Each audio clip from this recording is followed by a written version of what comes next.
Dear Venerables, Dhamma friends, today also we are going to start the question and answer session. We'll invite Lakshmi to start with the written questions, and as time permits, we'll be welcoming to the other comments and questions after these written questions. Please. Venerable Sir, there are a total of 9 questions today, including 2 that are not directly related to meditation. Most Venerable Bhante, I sat down comfortably, closed my eyes, worshipped Lord Buddha, and started focusing on my primary object, the breath. I felt cool air go into nasal canal, mostly from where air hit inside left nostril. The breath could not be observed on right side. Only rarely a faint inhalation was felt inside right nostril. The inhale was cooler and longer and a smooth flow. The exhale felt a little warmer where it hit skin above upper lips, in short bursts. This remained throughout the meditation for about half an hour. There were variations in the length and strength of both inhale and exhale. When inhaling, in addition to breath, felt inside nostril, I could observe a slight rise of shoulders and stomach expanding by tightening against the waistband of trouser I wore. When exhaling in addition to warm air, I could observe an easily noticeable drop of shoulders and a slight shrink in stomach region. It was observed like machine parts working one after the other. I remember few thoughts that came in during this time, all memories from the retreat during the day. I sat under a fan because the sound of fan blended with the sounds of whatever I assumed to be a video or audio recording played for Dhanadayaka. I did this because due to a familiar music, the related song was playing inside head. Therefore, no focus was on sound as they stayed in the background. I don't recall any pain either. I was able to pay attention to breath fairly well. Question. It is usually advised to do either focus on Anapana or Pimbima Hakilima, but I have observed both as a process, and I noticed that this catered to less wandering off of mind. Am I practicing something wrong? Please advise me. Theruvan Saranai. Once you appointed or assigned the primary object, a lot of other things may appear. They are endowments. They are gifts. So if you do not know, you make it a trouble out of that. So therefore, take the primary object as the pivotal point. Take the primary object as the... so therefore, whatever happening, if it is really happening thing, not the imagination, don't mess up with them. Take the primary object as primary object, let other to happen. Take it as an additional value, and as far as you have lack of confidence, or if you are entertaining doubts, keep the attention with the primary object. Whenever your mindfulness is strong enough, whatever the object happens, you can see mindfulness is intact. Till that, take the refuge of the mindful primary object, but don't expect other to not to appear. Don't make fuss out of this what is happening. So that means when you given the priority, all the actions will follow suit. When you are a leader in a house or a management, you take the leadership and let the others to happen. You can't do all kind of things. So you must know what is priority. Today that is the most lacking thing. Householders, they don't know what is my prime task, and they are doing the subsidiary task, and then the prime task making this completely unruly. So they are taking the primary object as primary object, let the others follow suit. So don't make a fuss out of that. Instead be welcoming about whatever happening. And this is the matter of selecting the priority. Okay. Thank you, Venerable Sir. Dear Most Venerable Bhante, Theruvan Saranai. Sitting meditation. Yesterday Bhante gave a credit, a very good one, to the report I presented. So I write this report with such an enthusiasm, thinking that I am qualified for first 50%. In today morning Paryanka, I gained following experience. As usual, I sat comfortably. My breath was very subtle and mind was very calm. I sat for about 1 hour in sitting meditation. I noticed thoughts come and go. I hear no sounds. I felt no pain. In yesterday Kamatahan, Bhante taught me to just look at thoughts, let them come and go without any of my without any of my involvement. So today I followed Bhante's guidance and kept watching thoughts come and go. It was quite funny thing to look at how they come and go. Thoughts were just like bubbles pop up in the boiling water. Because of no involvement with such thoughts, my mind was at ease and happy, and I didn't feel any burdensome in my head. Thought arose in the mind, came from nowhere, and not related to each other at all. Most importantly, what I noticed, when there is no involvement, very less amount of thoughts flood into mind compared to previous days. Because of less thoughts and sometimes no thoughts, I ended up with kind of boring feeling. But that is not sleepy. I managed to accept such boring feeling. It was quite challengeable but interesting. Hope I apply Bhante's guidance in correct way. Thank you and much merits. So, specifically regarding the thoughts and thinking, present day vocabulary. In the present day writings, it says low level thinking and high level thinking. High level thinking is very rational, very slow, systematic. Low level thinking is the high voltage, you have no control, it is happening whether you like it or not. So that is the way some people write in the low level thinking, high level thinking. Some put slow thinking and fast thinking. Fast thinking is beyond your control. It is already destined. And the slow thinking, you feel like you can manipulate, it is under your willpower, and therefore you misunderstand even the fast thinking, low level thinking also must be under my control. Another person writing, Michael Gladwell, power of thought without thinking. Power of thought without thinking. It's such a fast thing, our instinctual characteristics just appear. It is not a thought, but it's a kind of a consummation, kind of a blink. And yet another person says, thought without a thinker. So therefore, let that happen. Don't rush into anything. The thoughts are kind of maybe 90% it is happening in the low-level thinking, fast thinking, power of thinking without thinking, and thought without a thinker. So they are what we are worrying. That is our foolishness. That is our idiotness. That is our ignorance, thinking that is also belongs to me. We are just a stage, it is happening. But there are some thoughts, specifically the Westerners going to say, the slow thinking and high-level thinking, they appear like very related to what we have seen here, and we can do willful kind of thing. But ultimately they also mostly, specifically when you are not mindful, beyond control. So therefore, whenever it is happening, let the thoughts to speak and tell where to be worried and where to be not to be worried. Basic thing is not to be worried. That we are masters finding reason to be worried. That is Putujana, that is the commoner. Whatever happening, whether you do it or whether it is happening, we are worrying. But the moment you try to understand the feelings, thoughts and emotions, we are very innocent, poor fellows, succumb to that situation.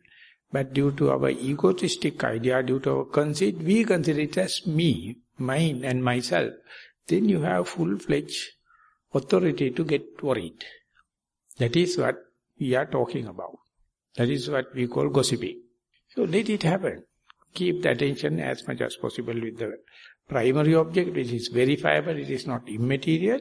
And while happening, let the thoughts happen, let the feelings happen, let the emotions happen. Read it or take it as a feasibility study without arriving at a decision. And then you can understand you are not reading only your mind, you are reading the human mind. People, those who have no mindfulness, no control, they find everything as a reason to be worried. But when you are mindful and you are sympathetic to yourself, you find everything is to be glad. You can find a reason to be glad. The thoughts happening, the filthy thought, who cares? I don't care. I am very glad because I know this is none of my babies. Why should I worry? So this is a kind of enlightenment, kind of a release. But I think people are not happy with that kind of a relief. They wanted to be worried all the time. They are finding all the reason to be worried and asking others sympathy, telling, I am such a desperate person, thoughts are also negative, feelings are also negative, emotions are also negative, climate also negative, foods also not negative, so how to be happy? So they never understand the truth of suffering. They are utterly refusing truth of suffering. They are utterly fear of freedom. They are utterly with the fear of unknown. They are never radical. They are never wise. So just to see, or let them happen, just disclaim. Instead, be mindful on your primary object. It is very gross, very materialistic.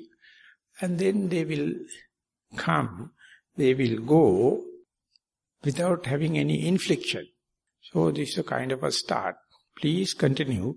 It is not enough to arrive at a decision, but you must do this feasibility study, observing them, accumulate information without inference. Then you are better off. You are already safe. Yes. Sitting meditation. Most Venerable Swamin Wahansa, my practice for some time now has been to maintain mindfulness without any object. I have been practicing this during sitting, walking and day-to-day activities regularly. Sitting meditation. As soon as I sit, I tend to lose the sensations of my breath and most part of my body. Lately, I have come to realize that my experience in sitting has been two types. One, I experience just emptiness. Two, I experience emptiness with joy and tranquility. In this tranquil state, thoughts rarely manifest, but other state is quite boring. Here, bouts of thoughts arise frequently, but I hardly am able to make any sense of them. I have observed that sudden sounds like shutting doors, coughing, etc., almost instantaneously brings about an increased level of samadhi in my sittings. Also, there are instances in which I go into a complete darkness instantaneously, as if a black curtain has been drawn right in front of me. But, Venerable Swamin Wahansa, I realize now that I have developed a subtle desire to reach the state of emptiness accompanied with tranquility. After listening to the advice given to a different yogi yesterday, I am trying to be equanimous to both these states. But I realize this happens very often in my sitting. Please advise. Thero Saranai. Yeah, that the whole 95% of the report is to promote mindfulness without an object and emptiness and bliss and kind of thing. So such a person definitely hate objects, definitely hate materiality. So whenever the materiality happens, it appears very abrasive, very negative and very inflicting like. So therefore whenever you go to the bliss and no object, you are happy. Whenever it ends, you are unhappy. In order to not to do that, you have to be equanimous, whether there is an object or not. So what about the mindfulness with object and without object? So if you are biased, you may call, specifically this kind of a character, whenever object happens, he or she may claim, I am not mindful. Because there is no object. There's an object, he or she considers it as a distraction. Distraction is, ironically, reporters, I am not mindful, I am mindful only to the no objects. So the people, those who are starting with gross object and subtlety and going to the emptiness, so without object, whenever the object disappears, they develop fear, thinking mindfulness is disappearing. So that kind of a misinterpretation and kind of thing happen because you are biased. So therefore at that level, specifically in this the level written in the paper, you have to understand your attraction, bias nature to the lack of object. And that indicates you have fear, you have a phobia to the arising object. Mindfulness, from the standpoint of the mindfulness, with an object and without an object, maybe it is unshaken. So that we call unshaken mindfulness or unshaken approach to the with an object and without an object. So very difficult, unless otherwise you go prepared. My tendency is to appreciate no object. It is not always correct. Sometimes it is being promoted, but when you come up to the level, you have to understand that means I have a hatred to the arising objects. When someone is slamming the doors or any abnormal sound happens, it appears like it is breaking your mindfulness because of your dislike. So it's a psychological situation. Go prepared, and one day you will see your bias approach. Sitting and walking meditation. Dear Bhante, sitting meditation on the 20th. Today evening in sitting meditation, it was so hard to concentrate on my breath. It was so bored to concentrate, and strange negative thoughts and feelings disturbed me, giving me a tension. Had a severe headache and felt that I won't be able to do sitting meditation as I felt like going mad thought. A fear and a nervous mind gave me a kind of shock. This is the first time I experienced such a thing in sitting meditation where I don't have the words to explain it. So I wanted to overcome from this anyhow, and in the late evening I just walked along the choir mat for about 1 hour. I didn't want to do sitting meditation immediately. Relaxedly, I tried to walk without taking much stress. And also I paid more attention today on morning task, working meditation. I enjoyed it. Tried to forget about past experience. I started walking meditation with a strong determination today morning, which was very successful. I was able to walk more than 1 hour along the walking path in Valimalur and was able to have a full concentration throughout the meditation.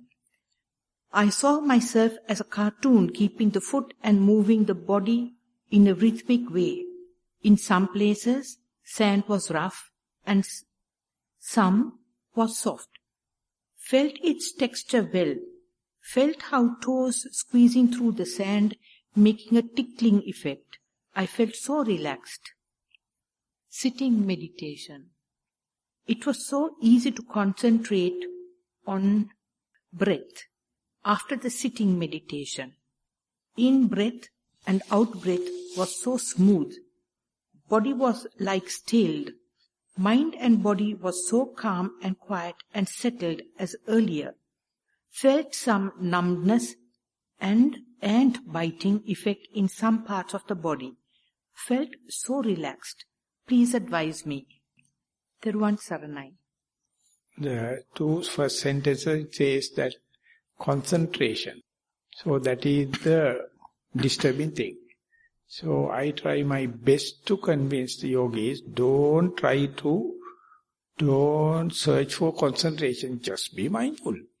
But some or the other, completely forgotten, the traditional language come into being, I try my best to concentrate on the breath, and sitting, I go mad. I feel completely breaking. So I have seen this for 40 years. So I am not using this term now. And instead now, after the Satipasala, I am not asking to concentrate as well as for meditation also. I am telling just be mindful. So concentration and meditation is a kind of utter misdirection. Even the young children, whenever they are try to explain mindfulness, they explain in terms of concentration. And elderly people also the same. So after a long time, maybe after 6, 7, 8, 9 retreats like this, you may just listen to the instructions and say, just sit and be mindful. Just like you are mindful in walking meditation. Very difficult. Our brain is being utterly scripted. Sitting means concentration. And meditation is a torturing. Not for everyone, but this kind of people. So they are so happy with torturing. Meditation means torturing. But it is not really, as far as if you can listen to the basic instructions, I am so cautious not to use these terms. I say sit and be aware. Sit and be mindful rather than concentrating. And don't meditate. It's a self-torturing. I found 3 things, maybe I'll be criticized on that. People, those who are meditating, people, those who are searching concentration, people, those who are too much with the precepts, are in the self-torturing. And that is more percentages in the ordained society. Lay people 50-50.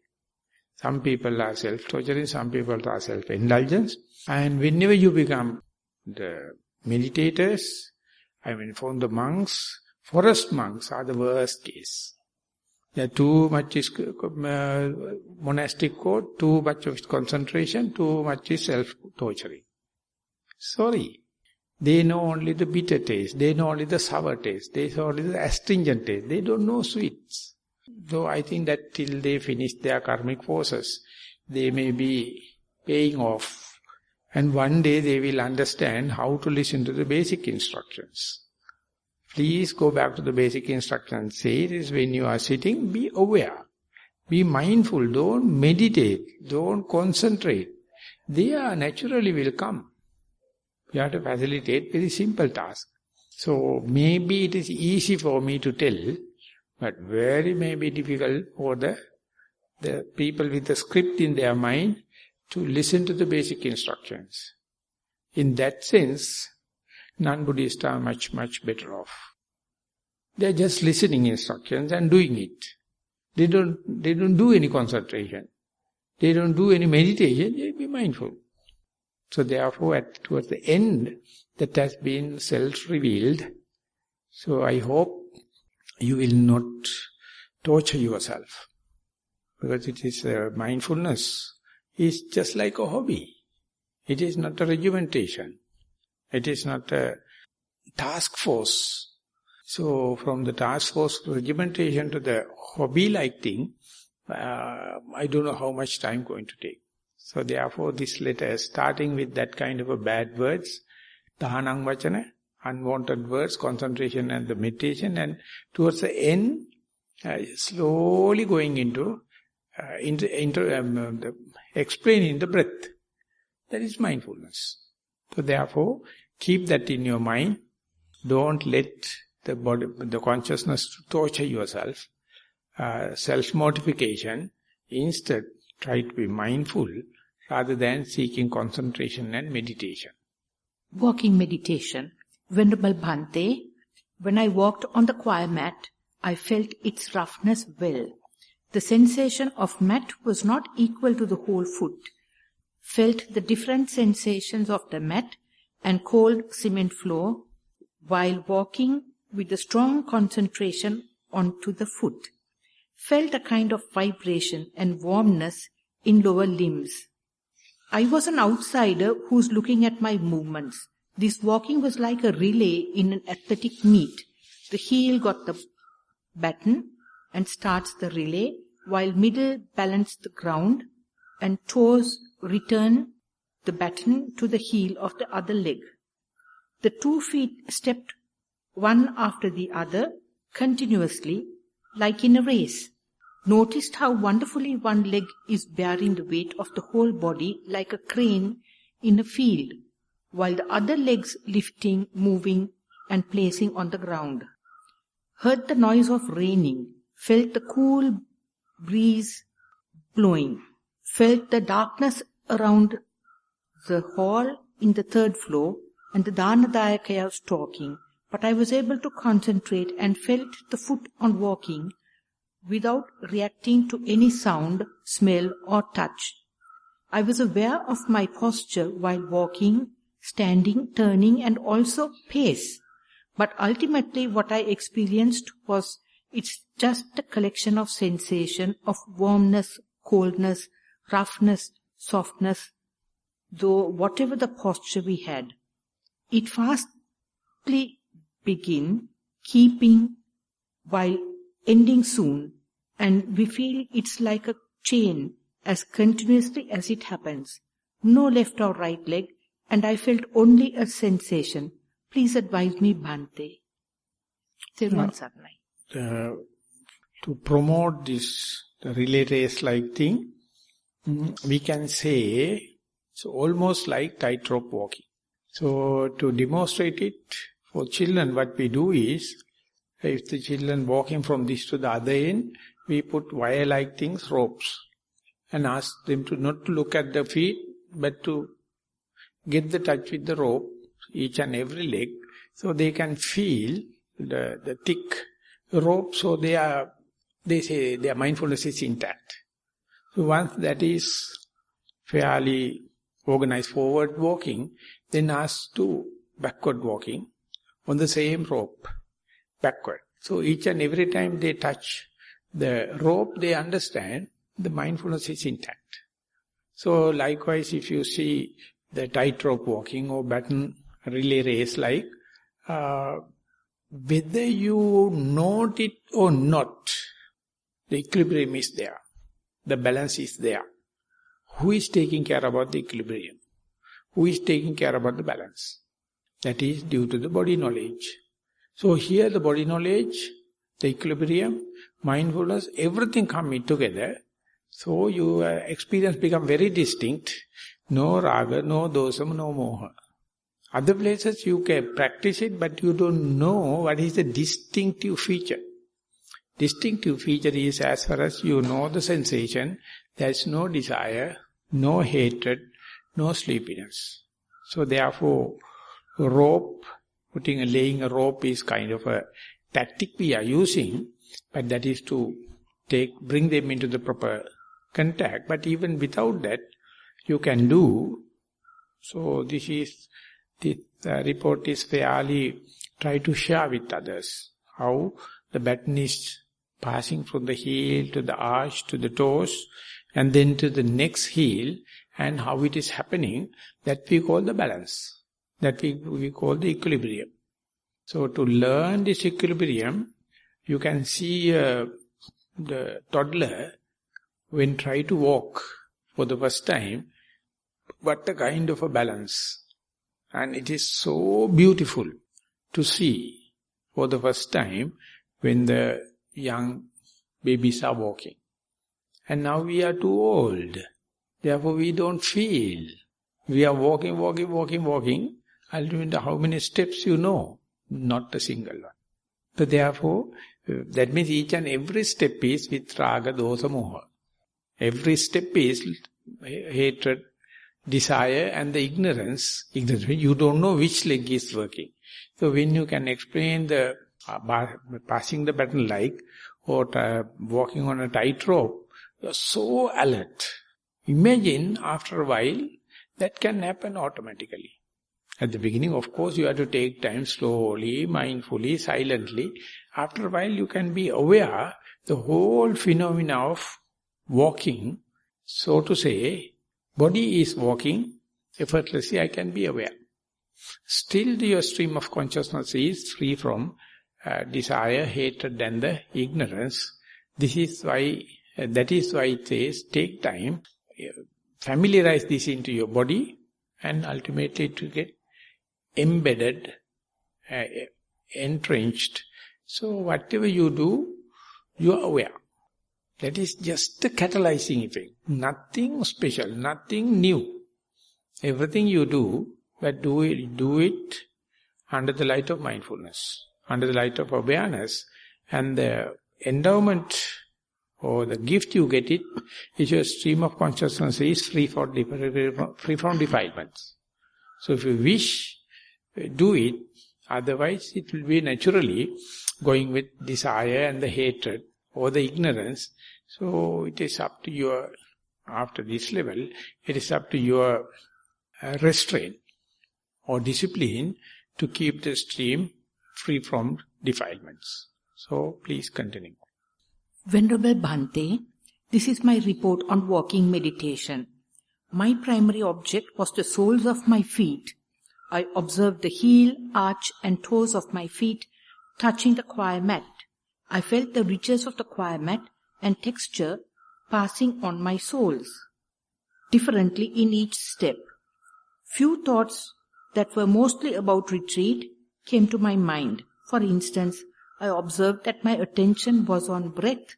I noticed that when my eyes were placed ahead of the mat, where I couldn't see my feet, and when mentally noting heel, arch, toes on each part of the feet touched the mat, thoughts were appearing less.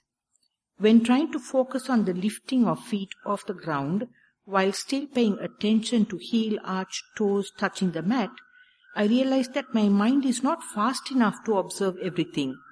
The last touch point of toes on the feet on the front and take-off point of toes on the feet at the back was happening at the same time.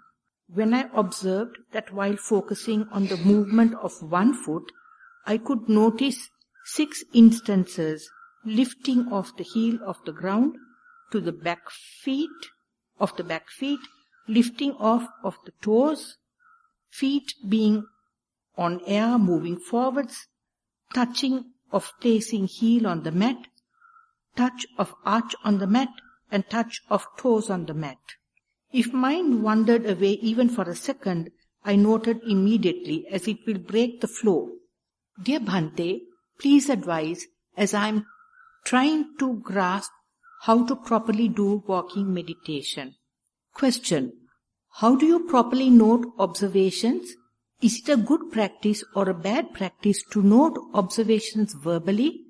That is, to note to myself in words, now I feel the hardness or texture of the mat more prominently than before, or now I feel that my in-breath is longer than out-breath. Question 3. Is it a good practice or a bad practice to note observations visually?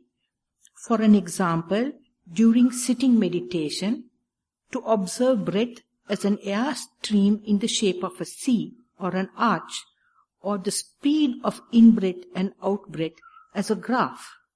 And the person has drawn a graph. Okay? If it comes to you effortlessly, thank you, Bhante. May the Noble Triple Gem bless you and may you attain Nibbana soon.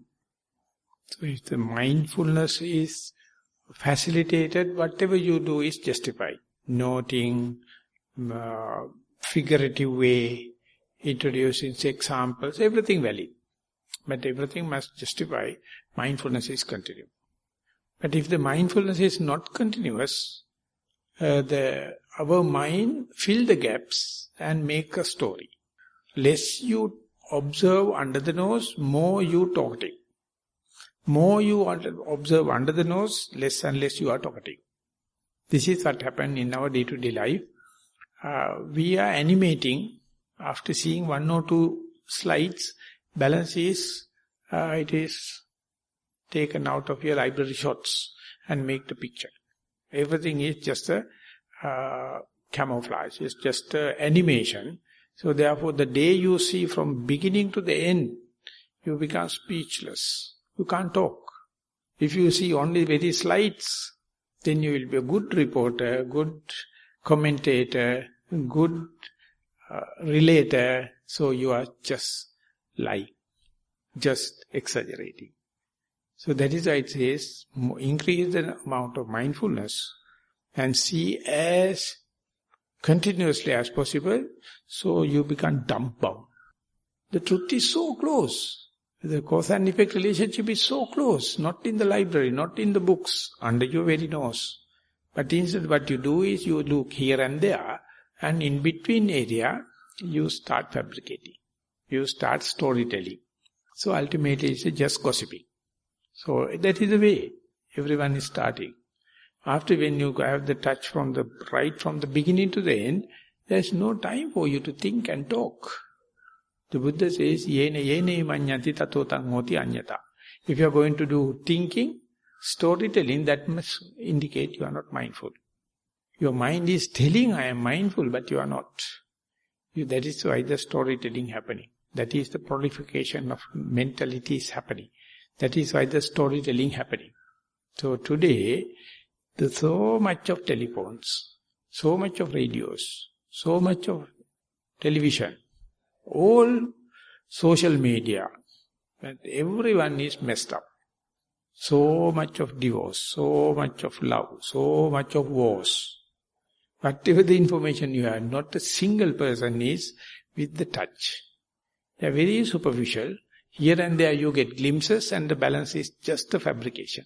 So even the fabricator, leave aside the listener, even the fabricator do not know which one is a fabricated, which one is the direct touch. What is the concept and what's the reality. Very difficult. So you have to, not to promote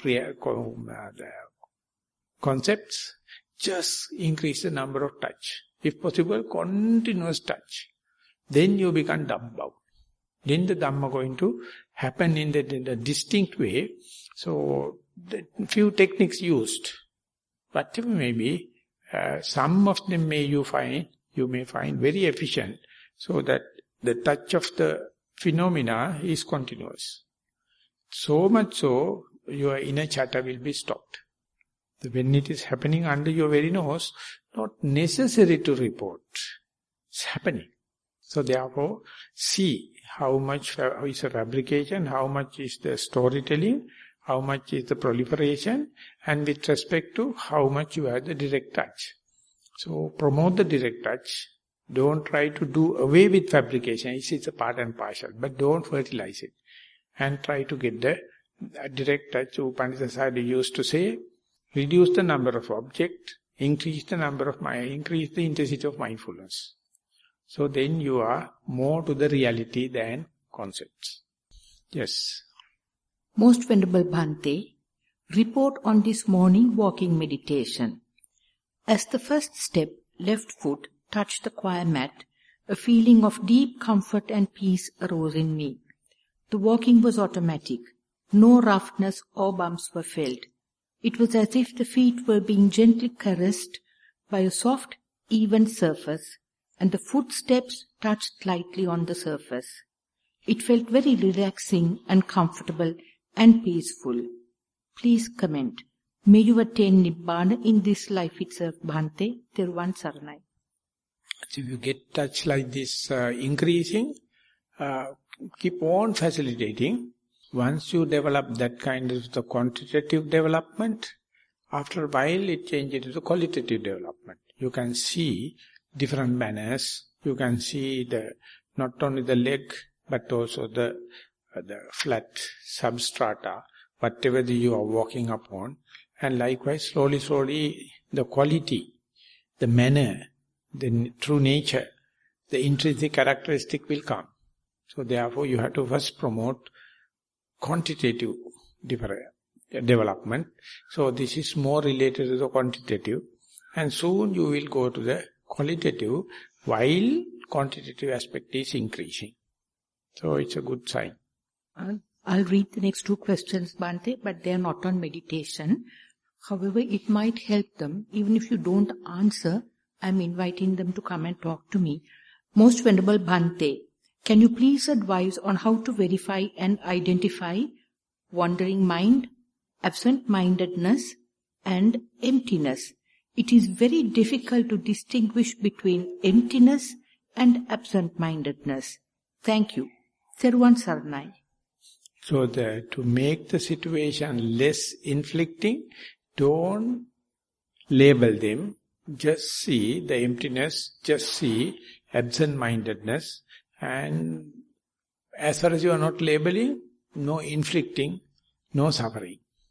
And not only that, it is leading to the truth. Moment you put into a label, your inquiring mind stops. So therefore continue absent-mindedness, or what is called leenam chittang, that means mind is hiding. Sometimes like a sleepiness, sometimes it will be like a emptiness. So don't put any label, just maximize it. But don't try to hate, don't try to underestimate it. Only you have to do is be there without a label. So it will be leading. Dear Bhante, I have 1 or 2 reports written each day on meditation experience. Few of them were put to Q&A session to get Bhante's advice. Is there any use of reading these reports? Can I discover something on my own? Or are the reports of no use to me after the retreat? Please advise. Thank you. May the noble triple gem bless you. Better writing is kind of a echo, kind of a image. So that itself will tell, if you are true to type, even without presenting to the question and answer, there's a evolution taking place.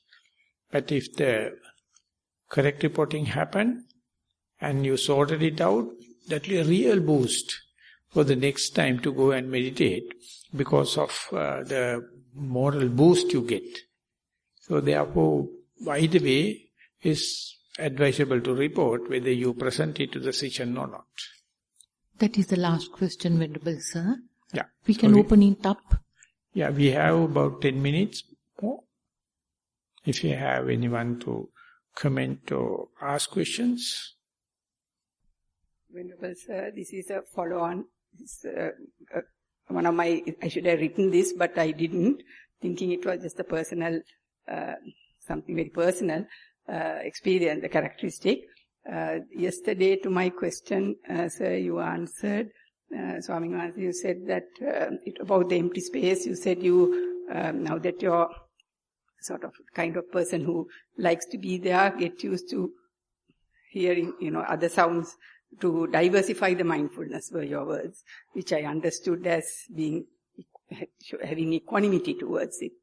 So I practiced that today, and I have to share with you something fairly funny that happened. I have to tell you, Bhante, the background is that I am a person who never feels smells. This has been known in my family from childhood. When anything is burning even, in fact I thought that particular cranial nerve was not working. Today when I was meditating and that emptiness, I remembered your advice to diversify mindfulness. I was sitting in the same place I normally sit. But unlike other days, all the smells from the kitchen onto this side started coming. It was quite actually revolting. Frying smells. When I went to eat, I saw what had been fried. Things like that. So it was very funny, but I think it was because I diversified mindfulness. It was something that I experienced. I thought I'd share it. Yeah, I met one lady, she has exposed to the bomb in the central bank. And now her olfactory faculty is not working. So ear is not working. All the others are working. And before she has never meditated, now she is meditating. I ask whether the olfactory, the smell faculty is not working, so good or bad. He says, I can't tell you because I have never meditated. Now I am meditating. So I told whether they are having or not, no problem, you can be mindful. So knowing the smell, and when compared to the not knowing earlier, is it a nuisance to the mindfulness or helpful for the diversification of the mindfulness? How do you think? I took it as something positive, sir. Yeah. So all the troubles are positive. if you are mindful. If you are not mindful, you make stories out of that. You make trouble to others also.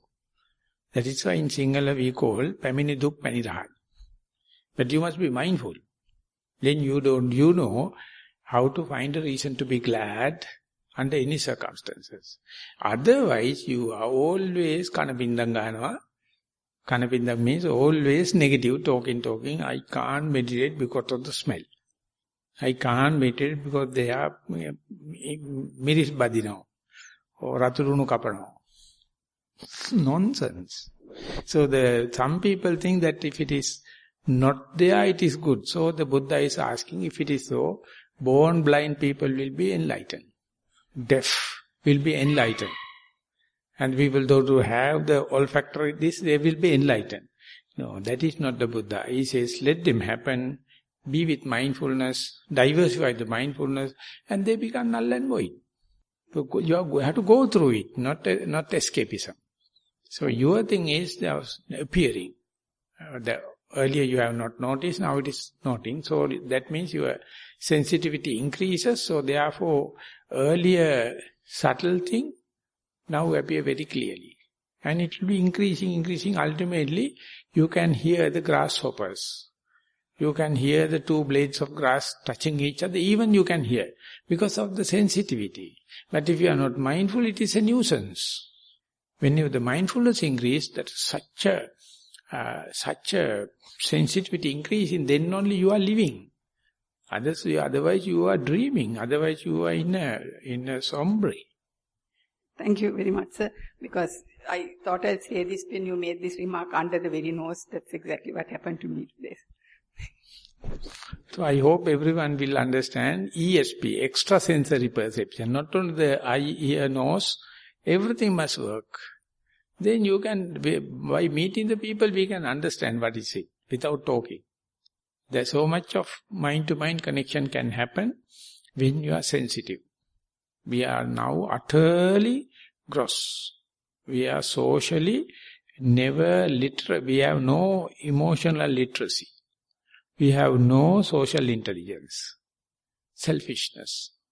When the sensitivity increases, you find the other person is exactly you. No difference. So there you feel humanity. You feel the brotherhood. You feel sisterhood. You feel sabbrahmachari. We are all meditators. No gradation, no high, low. Everyone is the same. That is because of the sensitivity. That is what the Buddha wanted us to be alert, be vigilant, be diligent. But many people consider this as a nuisance because they don't know how to manage, how to handle knowledge. They consider knowledge as a burden. Knowledge never become a burden. Good. Thank you. So, we are going to take time for walking meditation. Hoping there are no more comments or questions. Thank you very much for the participation.